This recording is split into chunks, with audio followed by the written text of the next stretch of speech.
ఆర్టీసీలో ఆడబిడ్డలకు ఉచితంగా బస్సు ప్రయాణం ఇస్తే మా ఆడబిడ్డలకు బస్సు ఉచితం వద్దు బంధు పెట్టురని ఈ దరిద్రులు బస్తీ బస్తీ తిరుగుతురు. మా అక్కల్ని అడగదలుచుకున్నా, మీ తమ్ముడు ముఖ్యమంత్రి అయినాక ఏ బస్సుల్లోనో ₹1 మీ దగ్గర అడిగినరా అక్క?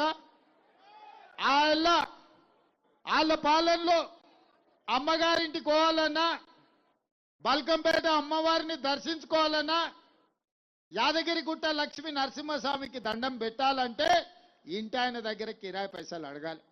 అమ్మని చూడాలంటే కూడా ఇంటి ఆయన నగదు ఇస్తే తప్ప మనం పోయే పరిస్థితి లేదు.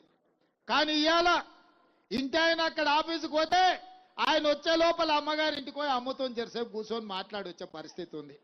బిడ్డను మనవిస్తే బిడ్డ ఎట్లున్నదో చూసేద్దాం, మనవడో మనవరాలకో ఇంత ముద్దు పెడతాం, ఓ చాక్లెట్ ఇచ్చేస్తాం అంటే ఇవాళ మా అక్కలు ధైర్యంగా ఏడ బస్సు కనిపిస్తే గాడి ఇట్లా చెయ్యడ్డం పెడితే ఇవాళ మీ తమ్ముడు రేవంత్ రెడ్డి మీకు బస్సు ఉచితం ఇచ్చిండు. నిజం కాదా అక్క? మరి ఆ దరిద్రులకు కడుపు మంట ఏంది? ఆడబిడ్డ బస్సులో ఉచితంగా పోతే వాళ్ళకు బస్సు వద్దంటున్నారు. గింత దుర్మార్గులు ఎవడన్నా ఉంటాడా?